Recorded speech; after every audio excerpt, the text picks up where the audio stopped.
What's going on, everybody? Welcome back. So today we'll be reading Luke chapter 20. I'll be making two videos today, chapter 20 and also 21. 21 is kind of goes more into Jesus foretelling the future, so I'm going to be breaking down some of that a little bit to the best of my understanding and my knowledge.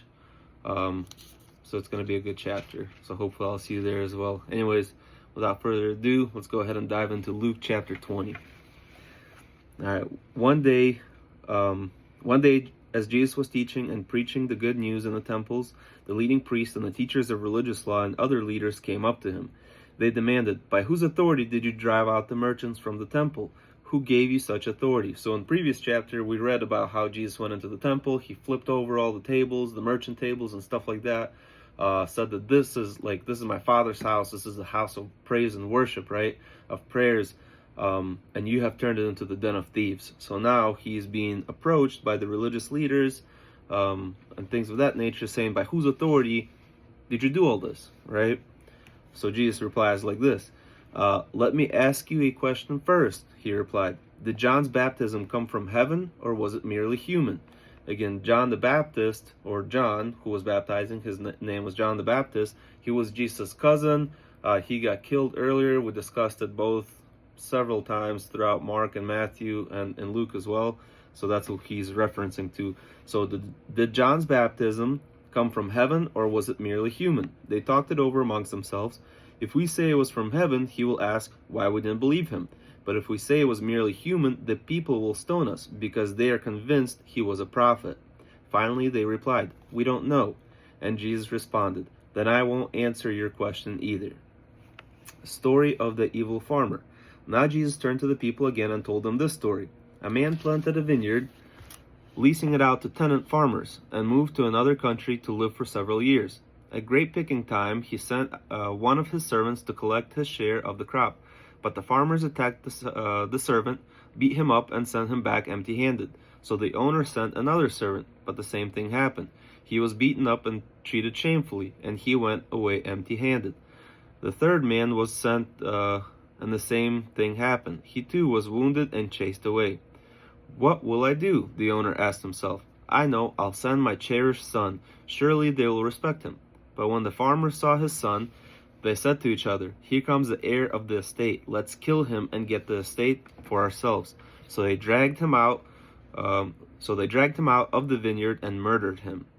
"What do you suppose the owner of the vineyard will do to those farmers?" Jesus asked. "I'll tell you, he will come and kill them all and lease the vineyard to others." "But God forbid that such things should ever happen," his listeners protested. Jesus looked at them and said, "Then what do the scriptures mean?" So before I continue, clearly here Jesus is talking about the Jewish people, right? The Pharisees and things of that nature, like the leaders of religious law, different religious leaders throughout the Jewish people. They were the farmers. The servants that the master farm or the landowner sent, those were the different prophets and things of that nature. Once we start reading through the Old Testament, a lot of the times the prophets, they were either killed or they didn't listen to them, right? They would chase them away, kind of like they said. So finally God said, or in this story, the landowner said, "I'm going to send my cherished son." So what did I do with the son? Instead of listening to him, they end up killing him in the story, and also with Jesus Christ, as we're going to find out later in Luke, as we already found out in Matthew and Mark. So then Jesus looked at them and said, "Then what do these scriptures mean? The stone rejected by the builders has now become the cornerstone." We talked about this as well in Matthew and Mark. I'll go over it again, right? So Jesus is considered to be the cornerstone.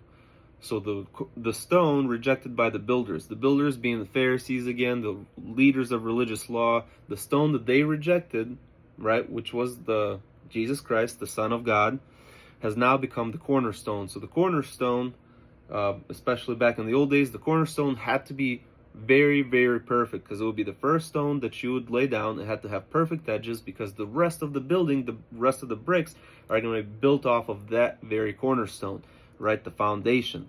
So the person that they rejected has now became the standard, the example, the perfect example, I guess, for the foundation of what became now Christianity and the church and the body of Christ. All who stumble over the stone will be broken to pieces, and it will crush anyone on whom it falls.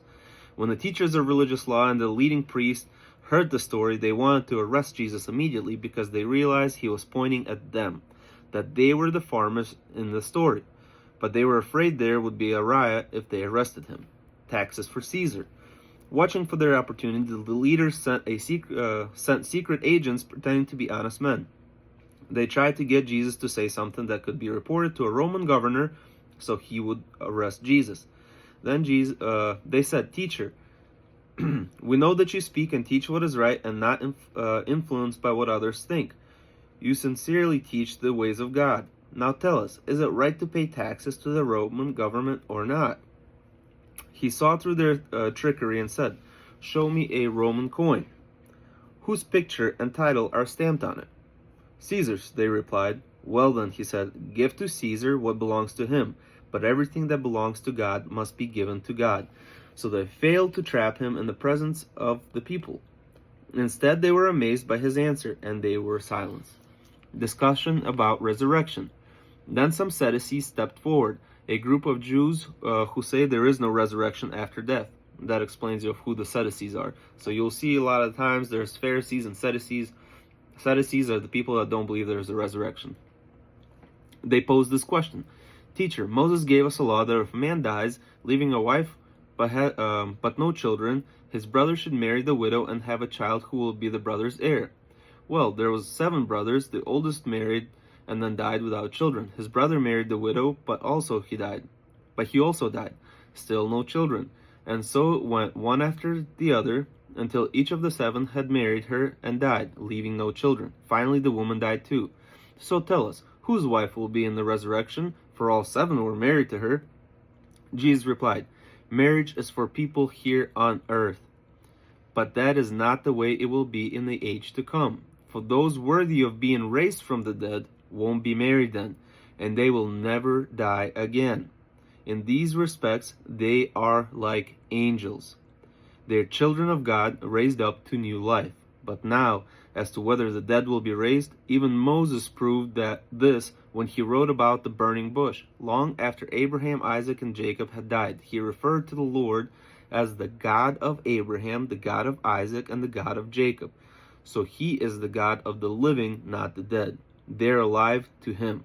So what does he mean? Obviously, physically, they're not alive, but our spirit. So when Jesus talks a lot of the times about life and death, it's more about the spiritual life and death. Whether spiritual life is when you do end up going to heaven, you end up being with God. Spiritual death is when you're forever separated from God by going into hell and the bottomless pit, right? So that's what he's talking about. Obviously, long after Abraham, Isaac, and Jacob have died, he referred to the Lord as the God of Abraham, God of Isaac, and the God of Jacob. All of those people we're going to learn more about when we go through the Old Testament. He's the God of the living, not the dead, because they're alive with God, alive in Christ in heaven. They're all alive to him. "Well said, teacher," remarked some of the teachers of religious law who were standing there. And that ended their questions. No one dared to ask any more. Whose son is the Messiah? Then Jesus presented them with this question. "Why is it," he asked, "that the Messiah is said to be the son of David?"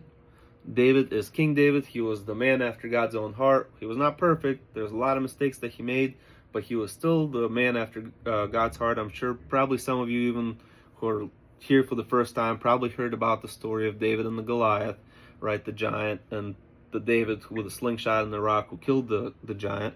This is the David. He later became King David of Israel. So the prophecies are said that the Messiah is said to be the son of David, right? One of his descendants. For David himself wrote in the book of Psalms, "The Lord said to my Lord." So the first Lord is all capitalized, L-O-R-D. Each one is capitalized, right? So it's Yahweh, which is the holy God, the Father, said to my Lord, to the Messiah, to Jesus Christ, right? To somebody who the Heavenly Father is going to send. "Sit in honor at my right hand until I humble your enemies, make them a footstool under your feet." So King David, who the prophecy says the Messiah is going to come from his lineage, right, is writing this. the Lord, our Heavenly Father, said to my Lord, my Messiah, the one that the Holy God has sent, sit in honor of my right hand until I humble your enemies, making them a footstool under your feet. So Jesus asks again, right? What is the Messiah? That the Messiah is said to be the son of David. Okay, so since David called him Lord, how can he be his son at the same time? I just explained it to you how pretty much what that psalm means. Then, with the crowd listening, he turned to his disciples and said, beware of these teachers of religious law, for they love to parade in flowing robes and to have everyone bow to them as they walk in the marketplace, and how they love the seats of honor in the synagogues and at banquets. But they shamelessly cheat widows out of their property, and then to cover up the kind of people they really are. They make long prayers in public. Because of this, their punishment will be greater. So kind of to go back to the promise and the prophecy fulfilled, we know that as of right now, from what we have read, that Joseph, which is the son of Jesus, or sorry, not the son, the father of Jesus, right, kind of like quote unquote father figure, he was from the line of David. Obviously, we know that Mary was conceived or got pregnant by the Holy Spirit, so she was actually never had intercourse or anything like that. She was still a virgin at that time when she was pregnant with Jesus. So that leads me to believe that Mary was also from the lineage of David. When they had to go in the very beginning, while she was still pregnant, they had to go to Bethlehem, to the city of David, for a census where they had to pretty much register themselves like, hey, we're from lineage of David, or we're from this family, we're from this family. So they had to go back to the original town of where that family was from in order for that Roman census, right? So that leads me to believe that Mary was also the descendant of David. However, in the Bible, they usually just record only the men lineage. Joseph was also from David's lineage. That's why it says he was the Messiah, said to be the son of David. So yes, he's from David's lineage, right? However, through the miraculous conception of him through the Holy Spirit, he's still fulfilling the prophecy of being from the lineage of David, but also he is more than just a mere human. He is God in human form. Anyways, sorry, I kind of went down some rabbit holes there a little bit. That is it for chapter 20. Like I said, I will be making another video today on chapter 21, which is going to be diving into the foretelling of the future and things of that nature. Very interesting to read that and then kind of see what's happening in the world today. Anyways, guys, I hope I see you then. If you stuck around this long, thank you so much. As always, I love you. God bless you and your families, and take care.